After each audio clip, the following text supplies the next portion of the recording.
papers that you sent for some of the sample questions. It was like, what's your theme song? Well, I guess if I had one, it'd be that song, Die Motherfucker, Die Motherfucker, Die. Oh, wow. Marshall in the middle.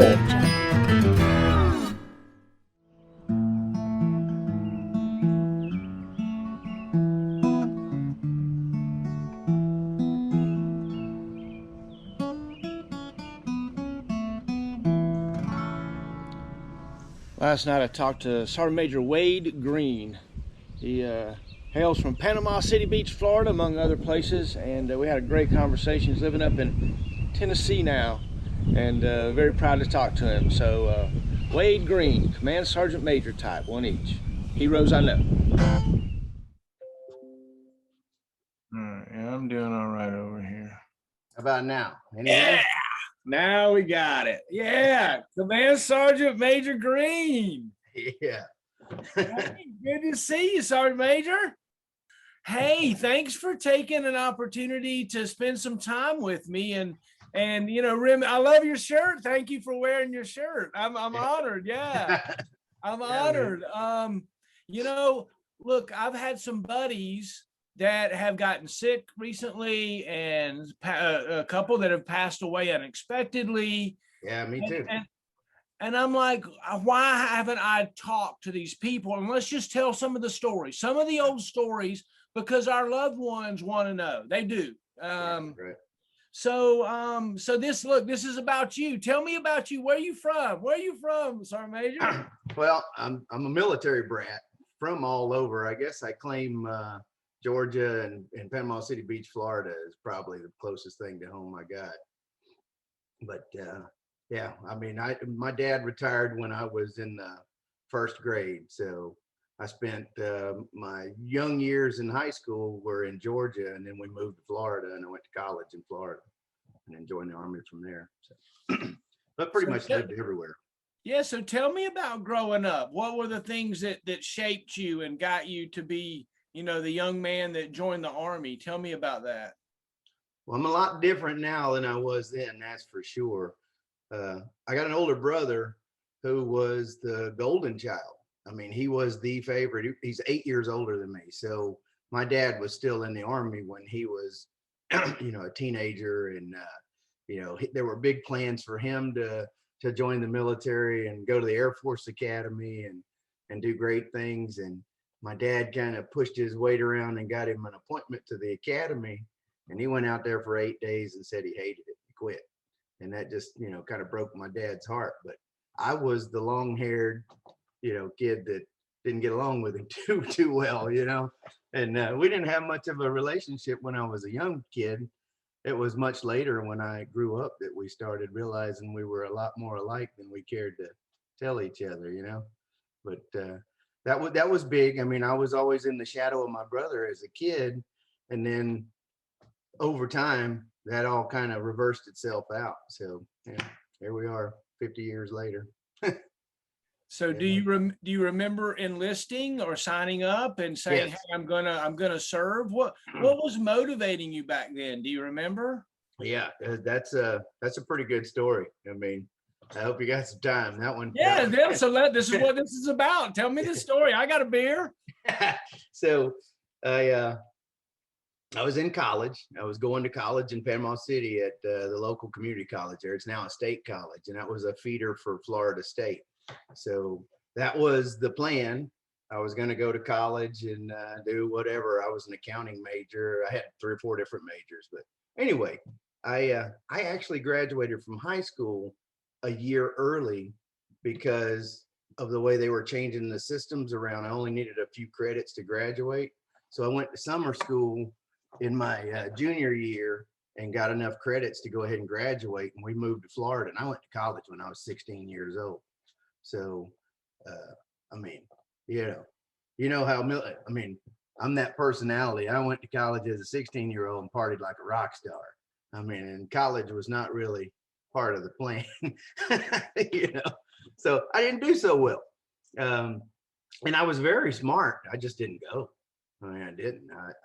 I screwed around all the time, partying, drinking. joined a fraternity, which was, probably the best thing I could do, but anyway, I didn't do so well in college, and my parents were getting really frustrated with me, and it came to a head after a couple of years. They were like, well, you're failing in college, and we're not going to pay for it anymore. And I said, great, because I don't really want to go, and they said, okay, well, don't, you don't have to go. I said, great, because I really am sick of it. I'd rather just, do my thing. And they said, okay, well, when are you moving out? And I said, moving out? What are you talking about? They said, hey, you're 18. If you ain't going to college, you got to go. And I was like, oh. So I said, well, all right. Well, then can I just cut back and go part-time to college? And they said, yeah, sure.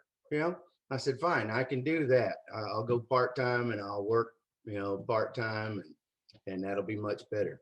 And they said, but you're going to pay for it. And I said, what? And they go, we're not paying for it. If you're not going full-time, you're on your own.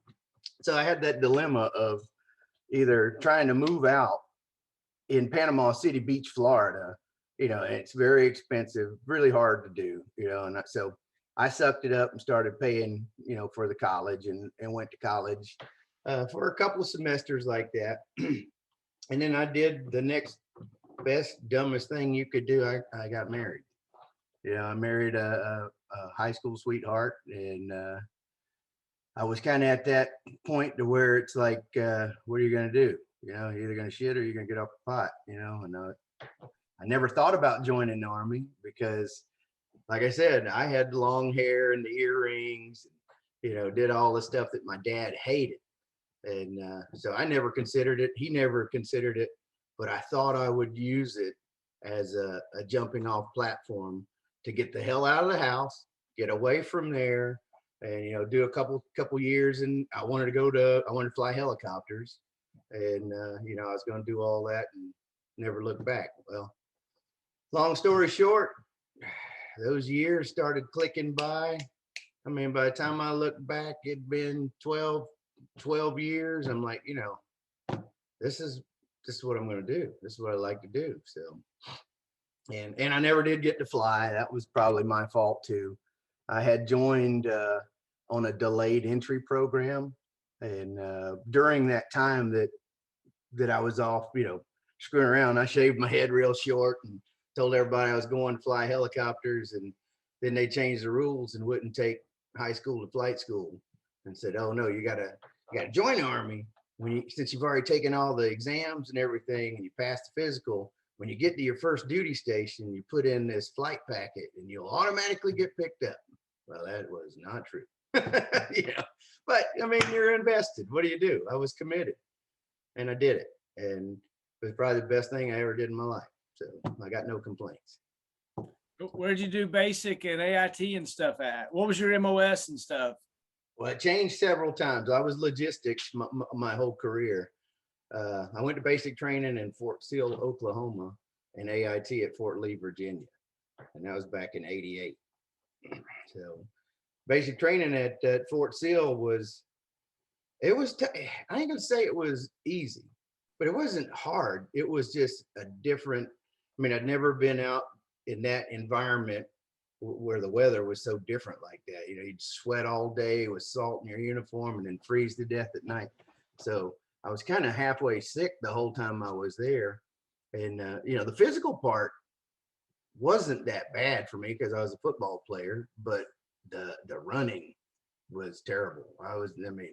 They said, "God damn, you're 205 pounds. You should be." I'm like, yeah, I ran. The longest I ever ran was 25 yards. Sorry. So that was kind of shitty, but yeah, it wasn't bad. I enjoyed it. And matter of fact, I still remember my drill sergeant from basic training. I reached out to him on LinkedIn one day. I saw his profile and I reached out to him and I said, "Hey man, nothing crazy. I just want to say that, you were there when I was that young kid just getting started in the Army, and you made an impression on me, and I appreciate what you did for everybody." So that was kind of cool. That's a good thing about these social medias. You can see people and meet people that you knew 40 years ago, you know. I love seeing that. And I love watching soldiers that I was with reunite with other soldiers that I know maybe from other times, how one part of my career somehow links in when two people who we both know meet from, you know, some other part of their career. And I've enjoyed that. As you mature in the Army and then out of the Army, it's interesting the relationships that continue and such good people that we were around, right? Yeah. Yeah. Well, sometimes, I mean, I've had the good, the bad, and the ugly. I Oh, mean, really? So tell me some of those interesting stories. You know, I was very blessed, I think. Tell me a good story. I like a good story. I can tell you a bunch of them. So at the same time, Heather and I were sergeants major. She was in a unit that was it was 244 ADA right up there at Campbell, you know, and great unit. I mean, they had great people. Just everything went the way it was supposed to go. I mean, the sergeant major over there was Kent Maddox, and he had the easiest job as a sergeant major you could hope to have. Well, I was right down the street in the Rockasons, and I had a BSB in the Combat Infantry Brigade, and that was not easy. I mean, it was terrible on a daily basis. I got my ass handed to me for anything from, you know, one of my soldiers shot and killed somebody while they were on leave, or shot somebody on the range. I mean, it was always some crazy happening in my unit, and it was so large. My battalion was about 1,400 people. So we had, I had 4 base companies, and then I also had 4 forward support companies that were attached to the infantry battalions. And see, they use those things. They would use them like an additional rifle platoon until something screwed up, and then it'd be like, your forward support company is all dicked up, and I'm like, God damn it. Yeah, what do you want me to do about it, you know? So our field was so big and so diverse that you could literally run across a soldier, a senior soldier, that had never seen combat, had never been in an MTOD unit, that didn't know anything about going to couldn't put a tent up to save their life. You know, you'd meet those people and you'd be like, how in the hell did you manage to escape all that? And then you might meet somebody that's teach you a lot, you know, that you're like, man, this guy is high speed and they really know what's going on, you know, and you're like, why are you still doing it? Why don't you, you know, change your MOS or go warrant officer or do something? Don't just stay like this, you know? So hey, good times. Tell me about a mentor of yours. You already talked about a drill sergeant. Tell me who took you under their wing and helped you along. When I was in Germany back in 1993, I wound up getting a first sergeant. Do you remember Sergeant Major of the Army McKinney? I think he got in trouble for something and got put out of the position. Well, he had a close group member of family members that were in the military too. His cousin, I think it was his cousin. Yeah, it had to be his cousin. His name was Thomas McKinney. Wound up being my first sergeant in Germany. And so just coming in as the first sergeant, he had gotten the scoop from the outgoing first sergeant on all the people, right? And I was the training NCO at the time. And let's just say me and the outgoing first sergeant did not get along at all. As a matter of fact, I hated that bitch. I couldn't stand her. And she didn't like me either. And she constantly tried to trip me up on something. And I was a good soldier. I wasn't a bad soldier, but she was just terrible. And she would hide all her shortcomings with blaming all her people and whatnot. Anyway, so when he came in, he was really hard on me. I mean, hard on me to the point where there was one time I was so mad I was ready to fight that guy. And he was an actual fighter. Like, you know, he did all the taekwondo and everything. And he's like, I will beat your. I'm like, well, come on, it ain't gonna be the first time, you know. So, but we wound up being probably as close as a young soldier and a senior NCO could be. And I learned so much from watching him. He taught me how to to dissect a problem, how to talk to people. Because, you know, when you're young, you're quick to point out everybody's deficiencies. You want to just say, oh, well, you're fucked up, or you didn't do this right, or you should have done it like that. But really what you need to do is step back, take all that in, and figure out what was good about that, and kind of exploit that. And he taught me how to do that. And he's always been in the back of my mind. Now, we've never conversated over the years, ever. I mean, after I left Germany, I never saw the guy again. But he left a lasting impression that if I have a mentor, he's probably the closest thing to it. Yeah. And I kind of hope that maybe I had that impression on somebody along the way too. You never know, you know? Yeah. So that you know, that brings up another question there. Who did you mentor? Who are some of the folks that you're proud of that you in some way had the pleasure of leading? Wow. Well, I've had some that wound up going on to be, you know, seniors. I've had some that you know, went on to be officers, but some of the ones I was the most proud of, they didn't even stay in the military. They did their time and they got out, but they went on to be great people, you know, and do great things. The one that sticks in my mind the most, I had a commo specialist. And back then, I think it was 31 series. They didn't change the MOSs now, but he was a commo guy.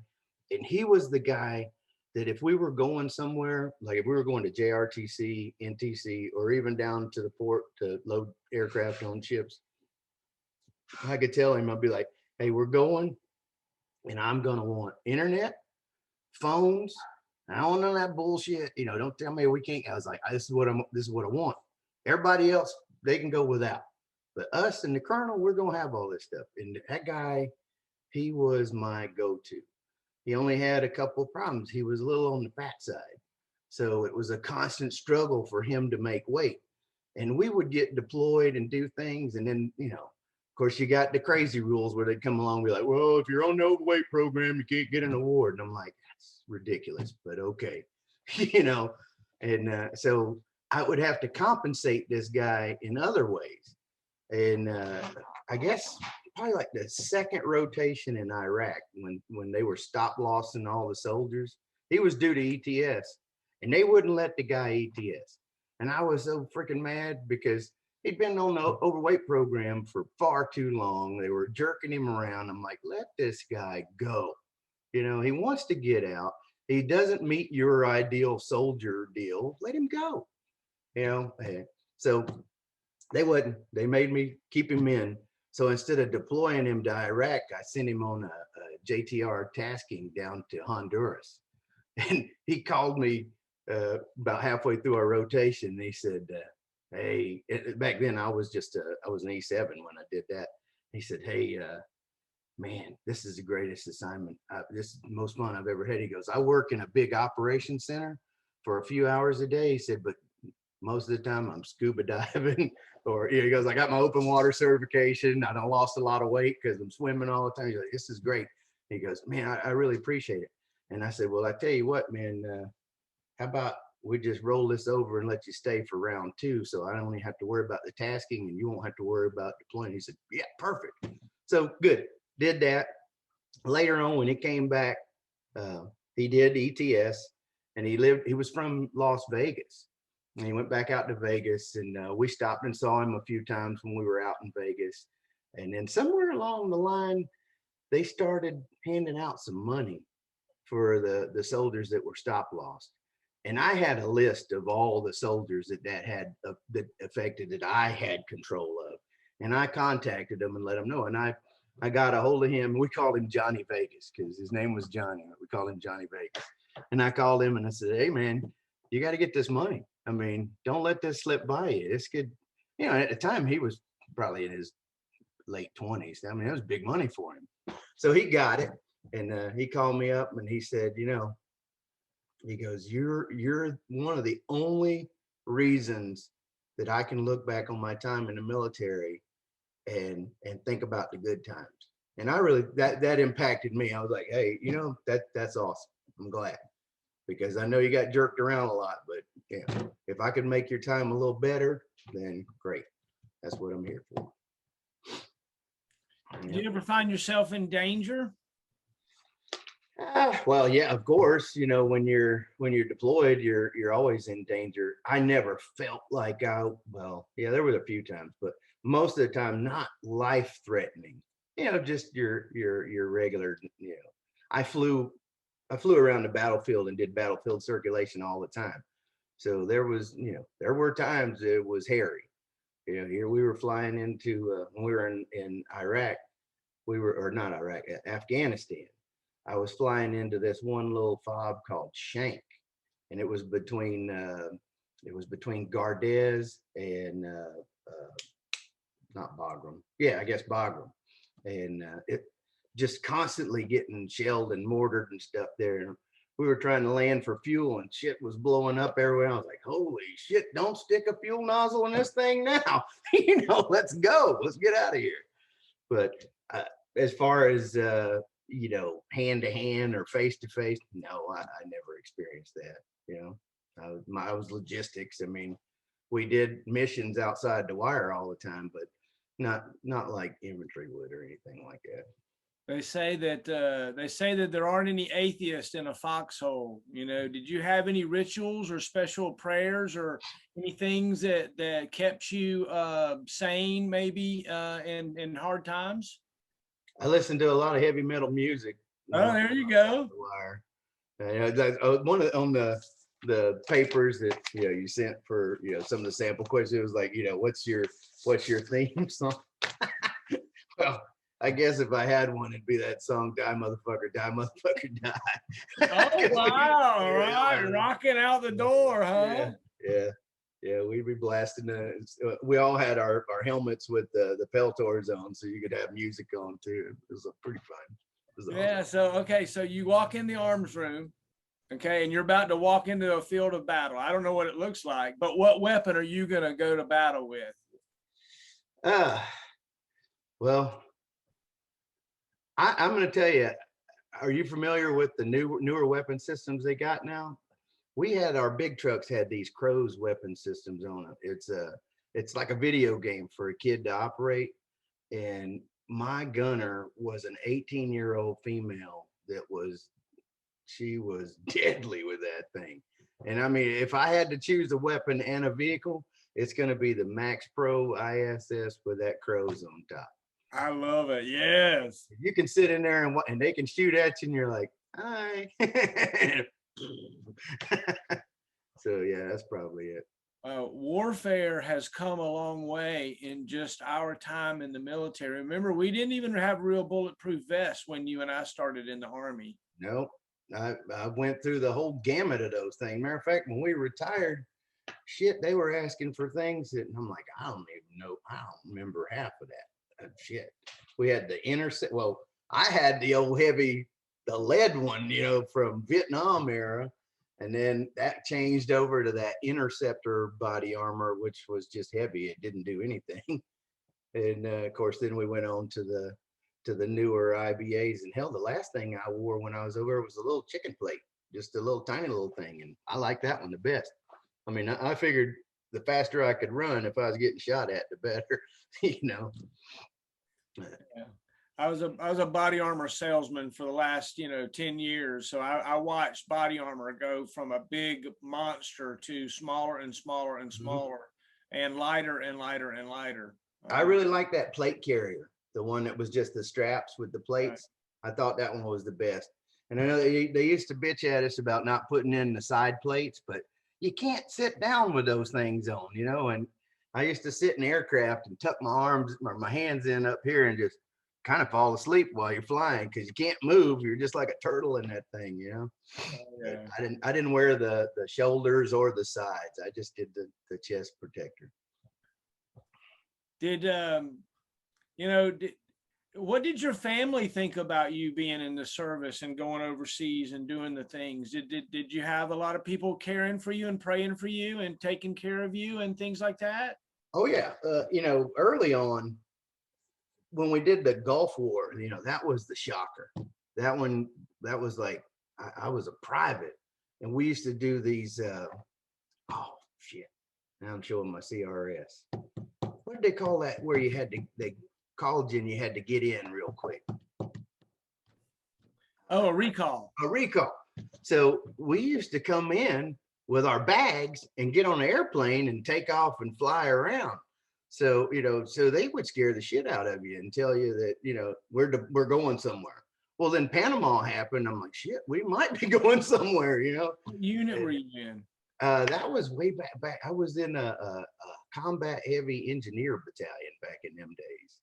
And it was at Fort Belvoir, Virginia, which is all kind of garrison units now. But when I was a private, there were combat units on Fort Belvoir, and I was in one of them. I think now the unit is it's an all air assault unit that is in charge of terrorist activities that would happen at the Capitol or the White House or something. But back then it was combat heavy junk, man. We had dozers and scrapers and everything. Oh wow. But yeah, so when I went to the Gulf War, I went with 24th Infantry Division out of Savannah, Georgia. And that one was scary because, well, one, you're a kid. Two, no one knew what was really going on. I mean, hell, we were still junking around with shit left over from Vietnam, so we didn't know. And we all went over there and had to experience the fear, and there was no social media, so you weren't like in contact with a lot of people.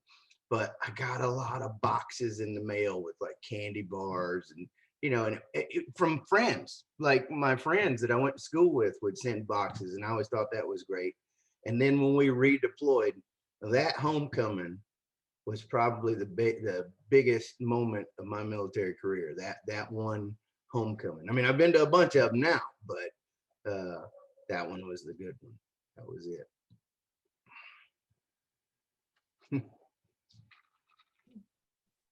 Did you have any aspirations? Did you see yourself as a command sergeant major? Did you, what did you think about, where did you see yourself as a younger soldier? So I always thought I was smarter than everybody. I think most people do. But unlike a lot of people that'll just sit around and bitch and moan about it, it was my intention to bypass people and make them work for me. And I did it. I actually, the sergeant that picked me up from the replacement detachment when I was a PFC worked for me before I kicked his fat ass out. But I mean, and I thought I was going to be a pilot. I thought I wanted to be a warrant officer. I wanted to be a pilot. My dad was a commissioned officer, and it kind of broke his heart when I was enlisted. But by the time all the pieces started falling into place, I was a sergeant first class. And I told my dad, I'm like, I don't think you understand the achievement that already is, especially in my line of work. Very few people made it that far. They'd make it to staff sergeant, and you're done, and I made it quick. And I was like, at this point, I don't think trying to backtrack and change would be a good idea. Now, they did come along, like the second deployment to Iraq, they were talking about taking E8s, E7s and E8s and crossing them over to captains and majors, giving them like a direct commission. And I was going to jump all on that because at the time I was working on staff. I'm like, shit, I might as well get paid for all the work I'm doing, But early on, I never really saw myself staying in the military. I only wanted to use it as a, platform to jump off into what I thought was the real world. And I actually, I never forget this. I had a friend who was a Sikorsky tech rep, and I worked at Davison Airfield there in Alexandria, Virginia. And he said, Wade, man, look, if you get out, I guarantee you I can get you a job. And at the time it was big money, and and they throw these big numbers at you and you're like, oh my God, that's a lot of money. Yeah, I'll do it. So they came into town and they offered me a job, and it was supposed to be it was going to be pretty good salary, but it didn't have any benefits.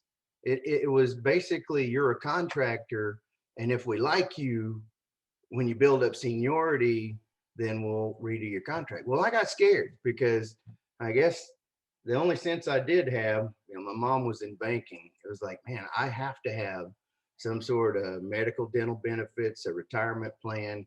I need all that stuff because I'm spending every dime I got. I better have something, you know? And so I turned it down. And, you know, oddly enough, I turned it down for those reasons. And my wife at the time didn't want to go to Turkey because I was going to go to Turkey for a contract there. I turned it down, and then she divorced me. I was like, well, thanks. Yeah, boo. But I got over it. That all worked out great. I can't be happier with the outcome. You know, I miss Daddy. I tell people all the time, I loved every minute of the Army, but I don't miss it either. You know, if that was a chapter it's gone. You're not going to see me wearing a hat with, you know, Desert Shield and Storm and Iraq and Afghan. I'm not going to do all that. I'm over with it. You know. That's an interesting thing. One of the things that I told him at my retirement party was I wanted everybody to call me Will. I didn't want them to call me First Sergeant anymore. I wanted that part of my life to be done, because it's a role that we play, right? It's not necessarily who we are. We're not Sergeant Major Wade Greene. You know, you're Wade Greene, but Sergeant Major is a role that you play in a lot of ways, right? Yeah. You know what the best thing is the anonymity comes back, because I could never go anywhere. I mean, I might be all fucked up and I'm running down to the Walmart to get something. I'm fucked up as a football back, and I roll in there and run right into a bunch of soldiers, and they're like, hey, and then they want to talk to you, and you're like, oh shit, man. Or if you didn't shave or something, you know, because they had those years when it was like you got to shave 7 days a week. I'm like, fuck. You know. So yeah, it is very nice now that I've actually seen people that I recognize that didn't recognize me, and I'm like, ooh, man, I'm okay with that. I enjoy being just another face in the crowd, you know. So I gotta admit, I kind of am envious of you driving your tractors with the dogs and the horses and the big land and the beautiful rolling hills, and seeing y'all sliding down the mountain, you know, into the creek. Yeah. Tell me about your life now. Tell me what the good life looks like. Well, so I'll just go ahead and put this out there, and this is not a plug for them. It's just the way it is. I hear people all the time complaining about the VA. You know, oh, the VA fucked me up. Look, we have no complaints about the VA and military retirement. We're both retired. I got almost 30 years. Heather's got 26 or 7 years. And then we're both 100% disabled. Cumulative, you know, it's not like we got our legs blown off or anything. But the money is, we make more retired than we did when we were on active duty. So and going to the clinic is not that hard. Yeah, sometimes it takes work, you know, you got to know how to game the system to get what you need, but having the ability to not have to worry about, oh, I got to have a job, or, you know, all those fears are gone. And if you did any kind of investing or anything along the way, you know, at our age, it starts paying off. I mean, I sold 2 houses last year, and that was a nice little windfall. And we weren't even thinking about COVID. I mean, you know, when the COVID came in, I'm like, shit, we weren't hurting because we cleaned up. You know, I'm like, this is awesome. But it really is nice to not have to worry about things. You know, Heather loves the horses. I grew up with horses, but got away from it. I'm more of a gearhead, you know. I like motorcycles and boats and cars and things like that, but I can ride, you know, and she had such a passion for it. And then when we were moving from Fort Bliss to here, she was like, I don't want to put the horses in the stable. I want my own land. So we looked around, and we run across this place, and we actually bought it at a really good price point. And it's just been a blessing. I mean, we can't complain. We love it.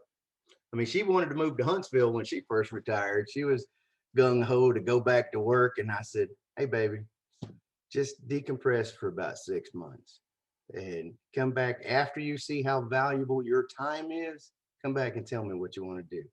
And she did. She waited, and then she came back and she said, "Look, all we need is a swimming pool, and then I'm happy." I was like, "Done." Okay, we'll put that in this year.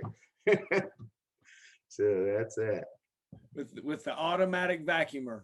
Yep, got to have that because I got too many jobs already. Oh, so what does the future Wade Greene hold? You know, what are you working on? What's your, I don't know. Tell me what's on your mind now that you're working on for next week or next month or next year. Well, so I got a really good friend of mine. Actually, he's probably the closest friend I had in the military and everything. He's constantly building his farm and his business, his legacy for his children.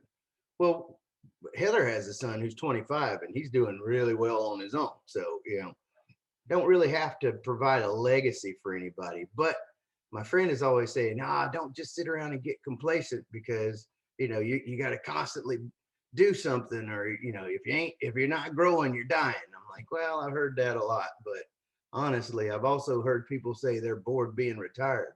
And in my opinion, they ain't fucking doing it right, because I am not bored. I am not bored. But yeah, I dabbled. I've been helping people more than I used to. And it's not philanthropic or whatever, but just, we've had, when Brendan was living here, he had a college kid that come from a broken home. He didn't have anywhere to go, was kind of struggling. We took him in for a while. We've got her brother with us now because he's fell on some hard times, and we're getting him straight.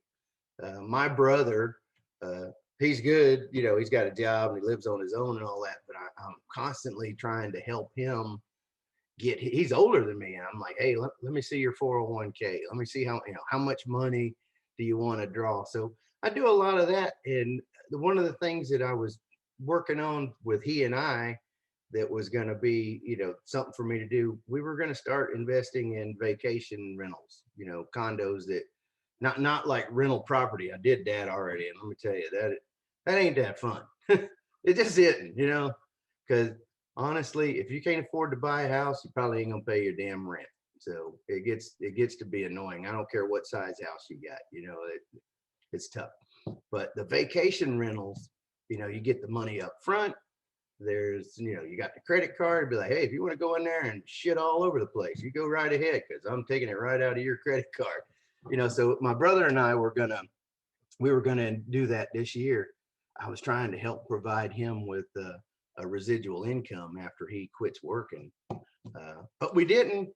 And sometimes I just have to say, man, I just must be living right, because we had the money. We sold a house. We sold my parents' farm, and we had all that cash, and we were fixing to dump it all into those vacation rentals.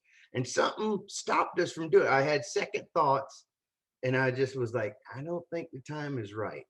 And I didn't do it. And it was the smartest move ever, because the COVID wiped out all them people that got them vacation homes right now. Oh, wow. I mean, we probably still will do it eventually. I mean, it's good money.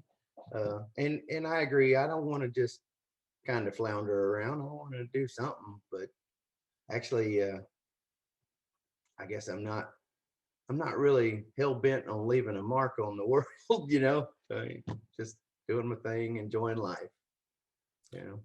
It's amazing to me, so you joined from Panama City. I grew up in Dothan, Alabama, which is not that far from each other. Yeah, so we got a very commonality, and as part of when you say, you pretended to go to college, I kind of did the same thing, and it was like, go to join the Army. That way you can at least go to a college you want to do, or go do what you want to do. So thanks for sharing some time with me. I've enjoyed it. I totally have enjoyed it. Is there a story you haven't told yet? Maybe we should tell. I know a story I would love to hear. All right, let me hear. So tell me the story about how you and Heather met and all that.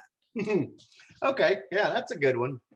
All right, so I was a first sergeant in a joint job way up in Harrisburg, Pennsylvania. And I got selected for the academy. And this was before they did that new system they got now, that select, train, promote, or whatever. I don't even know what the hell it is now. It changes every damn year. But I got selected for the academy, which means absolutely nothing back then. That was just you're going to school. But in my mind, I was like, hey, I made sergeant major. And I'd only been a first sergeant for a couple years, you know. But so I moved to El Paso and I went to the academy, and 2 lists went by and I didn't get promoted to sergeant major. So I was extremely let down about that. And in my class in the sergeant major academy, there were well over 150 92 Zulus there. And you know, when they were handing out assignments, you know, our branch manager was like, man, we're so overstrength in the field, you know, we're double and triple slotting people. And I'm like, well, I don't want to do that. You know, I don't want to go somewhere and be somebody's third in line. I got, well, shit, you made me take my diamond off to come here. You know, I'd rather either go back to being a first sergeant or I'll just stay here. And Ray Chandler was the shit at that time. He was the deputy commandant at the academy because we had an officer at that time, and he hooked it up so I could stay and work there. And we had these big socials once a month at the Centennial Club, and one of his rules was you had to sit at a table with people you didn't know. You had to talk to them. And I saw her from across the room and I was like, you know, where's she been? I hadn't seen her before. And they're like, oh, she's the first sergeant. She's the commandant of the PLDC over on Bliss. I'm like, oh, okay. So I was like, man, I need to meet her. Well, it just so happened that some mutual friends of ours had loaned her a saddle for a horse that she had bought. And we started talking horses, and, you know, I embellished a little bit and kind of pushed my way in there, and now the rest is history. You sparkled up your spurs a little bit. I sure did. Twisted your guns around and put them back up. Right. Swayed a little bit bigger when you walked. Yeah. And, you know, and we, when we first met, you know, we both worked for the academy. She later came over to work in one of the strategic communications area or whatever. She worked there at the academy, and so we saw each other. And then lo and behold, I mean, I thought I was going to be at Fort Bliss forever, and she got selected to go to the following year to the class, and I got promoted. I finally got promoted straight to command sergeant major, and they sent me to back to Fort Campbell. I was like, oh shit. And we weren't married at the time. So I pulled some strings when I got here and got her got her to 244.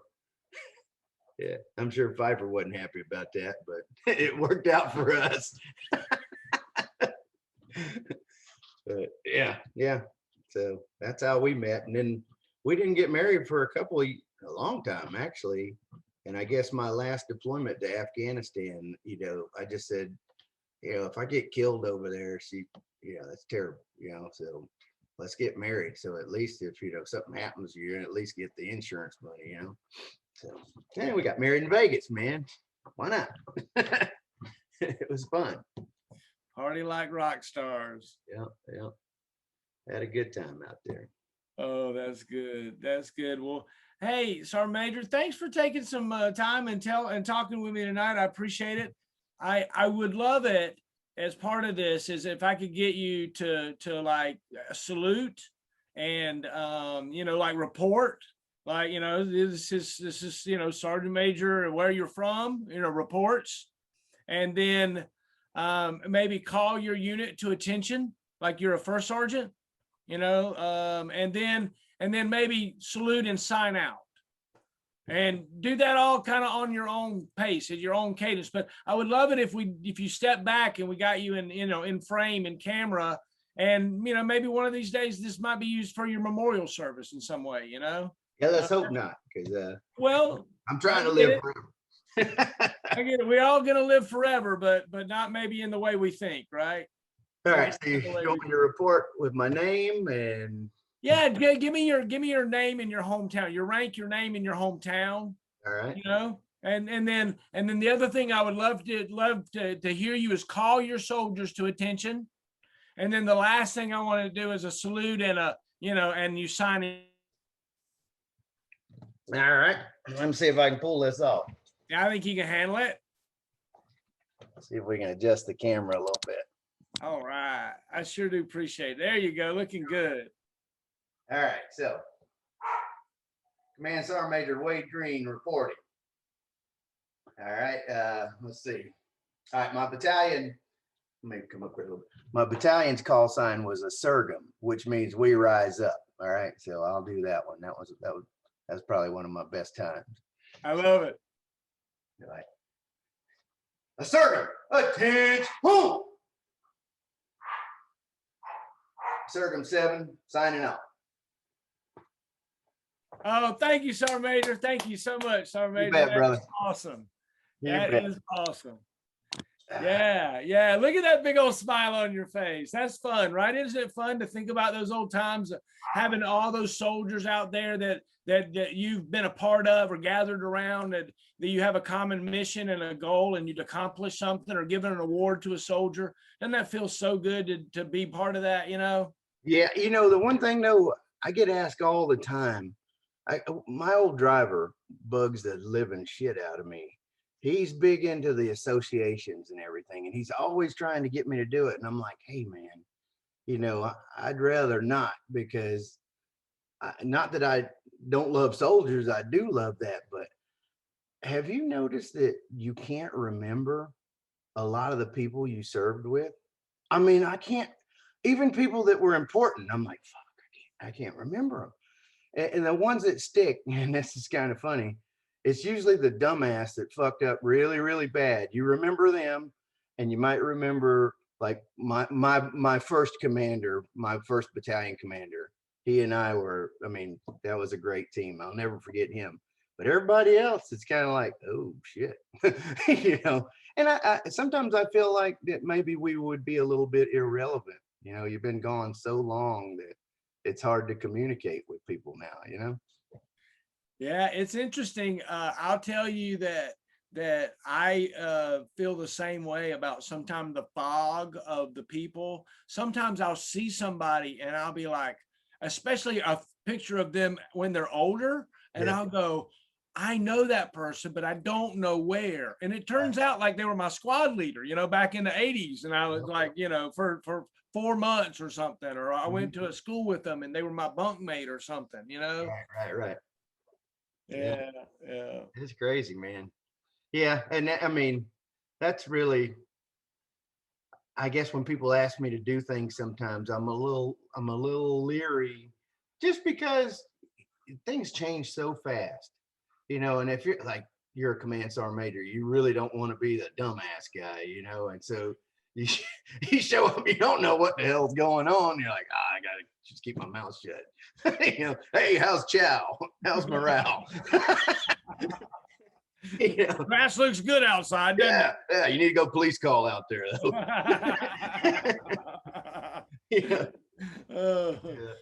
Isn't it funny how sergeant majors have that rap of that's the only thing they worry about is the grass and the police call area, and and that's a cartoon. That's a cartoon that we built ourselves, though. We built that. Our own Sergeant Major Corps built that in some ways in the 80s. Right? I think that's to me, in my personal opinion, I think it's a weakness. I think that's what you fall back on, because that's what and you can just say something. You can command something, instead of saying something really relevant or important. You're just like, hey, go over and clean that shit up. So yeah, I think I really was never that kind of guy, but now I kind of feel like I might be like that because I don't know what they're doing. I was having a conversation with a buddy of mine the other day, and I said, I said, I think I'm New Army. I always wanted to be New Army. I did. And he was like, I'm Old Army. Crush your enemies in front of you, grind their boot. You know, it was like, wow. I'm like, you know, it's neat how you got to have all kinds of people to make the train move forward, you know. It is disturbing when I go. See, I never go to post though. I only go to get a prescription renewed every 90 days, maybe, but that's it. But it's very disturbing now when I go through the gate, and there's always, I mean, these kids are out there in all kind of screwed up uniforms, and you know, they don't recognize you. They don't say anything. They don't even say air assault anymore. They're just like, okay, you're good. See ya. And we're like, okay, you know, and you drive through. I'm like, man, that's so weird, because I remember it wasn't too many years ago. If we had soldiers on gate guard, they had to be, you know, the best of the best, because if you sent a douchebag up there, you were going to get your ass ripped, you know. And I guess times have changed. That's not that important anymore. Different priorities, man. Different priorities. Well, hey, well, thanks. Well, let's take a break and see if we can't wrangle Heather up and get her up here in front of theirs in a little bit. All right, I mean, I'll step out the room and get her to come in. That sound good? All right, man. Well, Marshall in the middle.